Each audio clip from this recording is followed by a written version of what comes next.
Oh, ito yata si Garma. Ito, pakinggan nga natin yung drama nito ni Garma. Ito, tingnan natin kung may kay ba siya na maging fling ni PRD. Tingnan nga natin kung may kay siya na maging fling. Okay, pasok. Direktang pinangalanan ni dating PCSO General Manager Ruina Garma si dating Pangulong Rodrigo Duterte na nagutos daw sa kanya para pamunahan ng umunoy double-style war on drugs sa buong bansa. Ayon kay Garma, Davao-style drug war. Alam natin yun. First off, taga Davao yung presidente. Second, yung kinuhang PNP chief, taga Davao din. So, anong gusto nyo? Pampanga model? Ilocos model? Abay natural model ng model ng Davao. Pero ito ang tanong, 'di ba? Sinasabi nitong babae na ang Davao model po kasi ng war on drugs is pag ang pulis nakapatay ng drug lord, may pabuya. Oh. Putang ina, miski ako, presidente, ganun ang gagawin ko eh. Halimbawa ako kasi may pabuya nga yung paghuli kay Pastor Apollo Kibuloy eh. Pastor pa yun.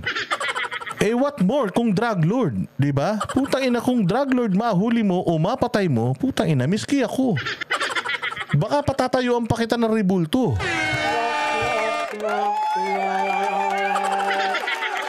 So anong bago dito? Di ba, kampanya pa lang naman. Sinabi na ni PRD yan. Puta, dito sa Davao, di pwede yan sa amin. Pag ako naging presidente ng Pilipinas, pababahain ko ng dugo dyan.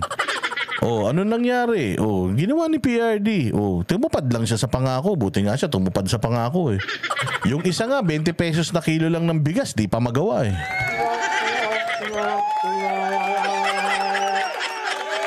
Di ba? Inamin naman daw ni PRD na si PRD siyempre pugi. Pucha yan, talagang yan. Kung halimbawa man si PRD, jowain niya lahat, wala naman kayo pakialam doon. Kahit sino naman jowain niya, wala kayong pakibuhay niya yan eh. Wala namang masama ron. Kung halimbawa man, jowa ko, halimbawa ko naging jowa ko. Fling-fling lang kami. Putang ina, alam niya ba yung lahat ng nangyayari sa buhay ko? Siyempre hindi, fling-fling nga lang kami. Sige. meron itong reward system sa mga pulis. Depende kung sino ang mapapatay. Bumuhos ang emosyon ni Garma. Diba? May reward system. Sabihin na natin na totoo to. Masama ba yun? Tanungin ko kayo, mga netizens, mga minamahal kong mga tagapanood, kung sakali ba ang ating presidente ngayon ay magbigay ng reward, sabihin ko, sige, ganito ha. Basta ito, kumpirmado, drug lord talaga to, may kaso, talagang identified, may ebidensya kayo. Natin ha. Pag may nadali kayo, napatay nyo sa line of duty, meron kayong bonus. So, siyempre para ganahan, kumbaga ang tawag doon, incentives. Lahat naman ganyan eh. Kahit trabaho mo na, di ba, sa sales. Pag nagbenta ka, di ba, may incentives ka, ganun. So, para pag igihan mo yung trabaho mo.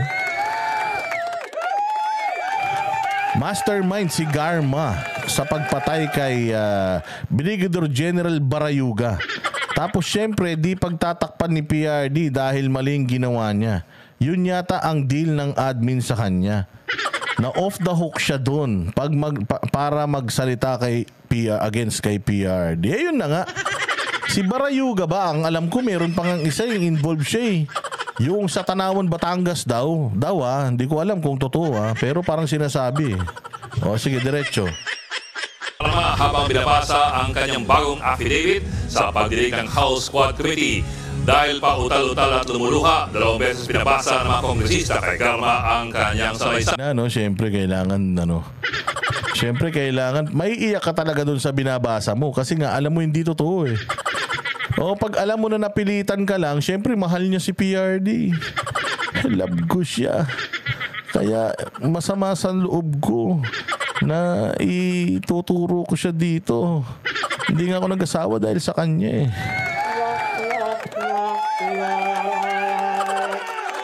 Thunders naman yan, sabi ni Almari. Natural. Matanda na si PRD. Siyempre, ilang taon na si PRD? 74 na si PRD nung mga panahon na naging presidente siya. Tama ba? 70, hindi, 71 yata. 70, kasi ngayon, 79 na siya eh.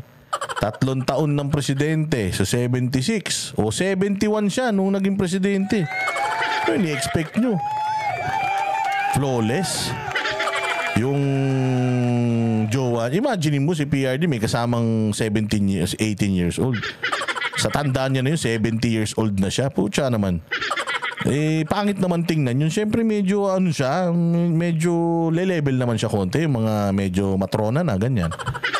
Mga 50, 47, ganun. Dito niya siniwalat ang mga utos noon o mga unay utos noon ni dating Pangulong Duterte sa pagpapatupad ng nationwide drug war. On May of 2016, I received a call from the then President. From May 2016, I received a call from then President Rodrigo Duterte. May 2016? Kutsa, ang eleksyon, May 15. So, kailan yan? May 16. Hindi pa siya nag-anos presidente. Kumbaga, nanalo pa lang siya ng presidente ng Mayo. Pero hindi pa siya umuupong presidente noon. After 31 days pa bago siya umupong presidente, mga June 30, ganyan. Doon na siya uupong presidente. So, dapat pinatawag ka niya June. Kasi meron na siyang So, ang sinasabi ba in preparation, tumawag na siya kagad sa'yo. So, syempre, paano pa muna yan? Pa-party-party muna yan, ganyan. Hindi ba? Magpapaano muna yun? Magpapahiyang muna. Syempre, presidente na ako. Ready muna tayo. Pucha, umpisa pa lang. Tinawagan ka na niya kagad. Anong oras tumawag sa'yo? Rodrigo Duterte at approximately 5 in the morning. Utangin na, pag alas 5 tawag sa'yo, butikol yan.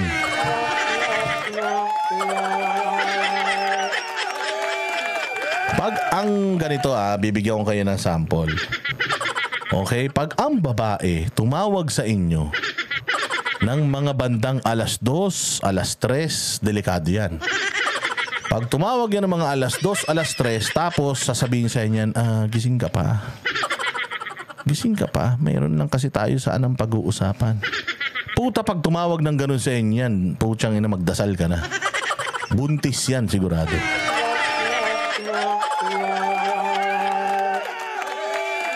Tama, di ba, putragis? Ora di peligro yan. Alauna, alas 2, alas 3. Pag tumawag sa'yo ng ganyang oras ang babae at tinanong ka kung gising ka pa, may time ka ba? Kasi may pag-uusapan lang tayo eh. Tangina, bilangin mo na. Nakilang ko ba ito?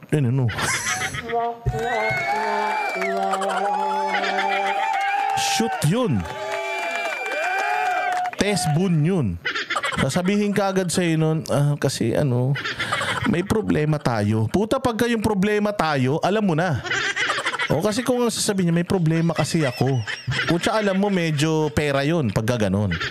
Ang problema nung pera. Pero pagka ang sinabi, may problema kasi tayo, puta, magdasal ka na.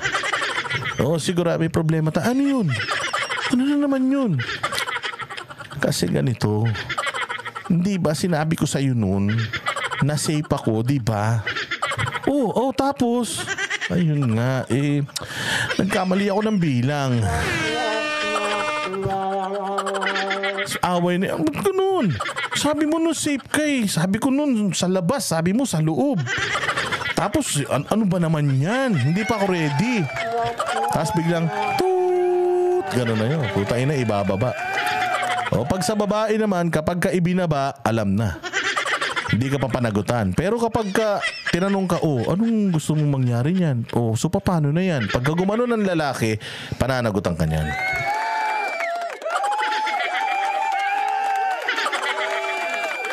Di ba sabi ko sa'yo, sa kumot, ayaw mo. Ang kulit-kulit mo pa nun. Oo. Inside.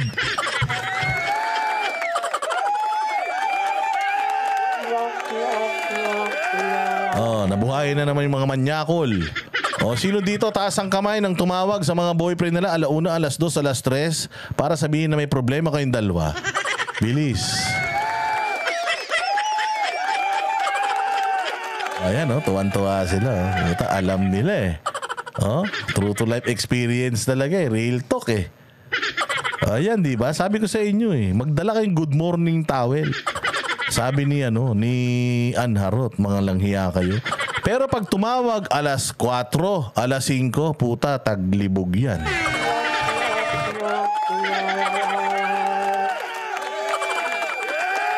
Ano yan? Booty call ang tawag dyan. Anong niyo yun, booty call? Ibig sabihin, tumawag sa iyo, nangangati yun. Kung halimbawa, si PRD tumawag sa iyo ng alas 5, putya, may tigas ihi dun.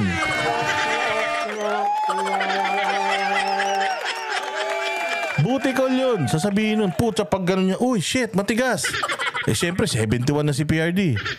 70 na, oh, shit. Diba, magigising yung si PRD. Ala, matigas. Tatawagan mo kagad kung sino available. Uy, psst, punta ka dito ngayon na, bilisan mo. Bilisan mo, baka mawala ito.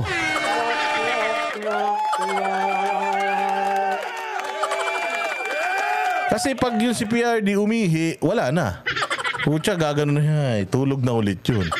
Kaya kailangan nyo mabilisan. Anong oras tumawag sa'yo? Alas 5, gising na matatanda yun. Pag gising ni PRD, uy, shit. Pucha, galit siya. Itawag mo si Caldrogo, gising.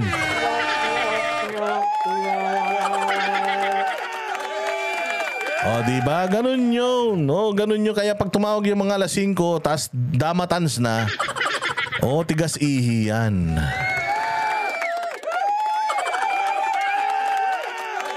Diretso natin. Puro kayo kalokohan. Joke lang yun. Joke lang yun. Kayo talaga. Sige, diretso. Instructing me to meet him at his residence in Doña Luisa, Davao City. I was already acquainted with then Mayor Duterte. Kinoach pa, huy, psst, mabilis ka. Ang bilis mo magbasa. Hindi makukuha ng media yan. Ang bilis ka, mabilis ka. Pucha, mabilis talaga. Kasi nga tigas ihi. Kailangan talagang mabilis kang pumunta. Sabi nung ni Kuya, psst, mabilis ka, mabilis ka. Tingnan mo tingnan mo binulong ni Kuya. Already acquainted with the... Mabilis ka. Bilisan mo magpunta ha. Pagka masakit kasi sa puson yun. Pagka ano ba to? Totoo ba to? O tigas ihi lang? Iihi ko nga. Pag inihi mo tapos nawala, wala na. Sa susunod na araw na naman yun. Then Mayor Duterte, having served as a station commander in one of the police stations in Davao during his tenure. During our meeting, he requested that I locate a PNP officer or operative who is a member of the Iglesia ni Cristo. Opo, pati iglesia na damay. Kaya naman pala nag-meeting si PRD kasamang Iglesia ni Cristo dahil dito. Sige, mamaya pag-usapan natin yan. Indicating that he needed someone capable of implementing the war on drugs on a national scale, replicating the Davao model. Ayon kay Garma, nabanggit niya raw kay Duterte ang Oy, sa Mindang, Boss Dada, pamilya ko sa Pilipinas, ang boto kay Pastor Kibuloy. Bay, dapat lang. Dapat lang. Huwag kayong mag-alala. Madaling araw naman na wala nang gising na bata. Pag ganyan ang usapan, yung mga si Ann Harot, gising yan. May opera pa, lumalandi na. Classman niyang si Delberto Leonardo na nasa Criminal Investigation and Detection Group o CIDG noon. Inimbitahan daw ni Duterte si Leonardo hanggang sa nabuo ang isang task force. Ayon kay Garma, may ipinatupad noong reward system sa pagpatay ng mga drug suspect na ginaya umano sa Davao model. The Davao model referred to the system involving payment and rewards. The Davao model involves 3 levels of payments of rewards. The first is the reward if the suspect is killed. Second is the funding of planned operations. Third is the refund of operational expenses. Dagdag pa ni Garma, naglalaro raw sa 20,000 pesos hanggang sa 1 milyong piso ang natanggap na reward ng mga pulis depende sa level ng mapapatay na drug suspect. Di ba? Ang tanong, kasi ang sinasabi na dito, depende sa mapapatay na drug suspect. Ngayon, ang tanong dito, yung Davao model, effective or hindi? Taong bayan ang magsasabi whether yung Davao model na sinasabi nila na tokhang is effective or not. Bilis, bilis, bilis. Ilagay nyo dyan, effective ba yung Davao model or hindi? Pakilagay, effective or not. Bilis, press 1 kung effective, press 2 kung hindi effective.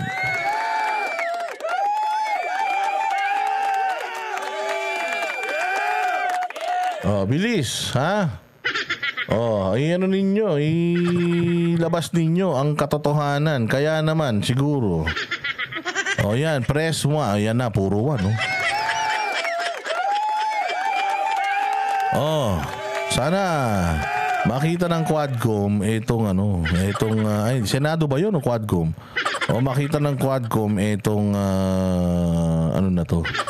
Itong mga 1111 dito. Ibig sabihin, happy talaga yung sambayan ng Pilipino doon sa war on drugs ni PRD. Ang hindi lang happy sa war on drugs ni PRD, yung una, yung mga namatayan ng mga adik na anak, namatayan ng mga drug lord na anak, namatayan ng mga drug lord na asawa, mga drug lord na pamangkin, drug lord na apo. Yung mga yan lang yung mga hindi masaya. Tsaka syempre, yung mga drug lord na din.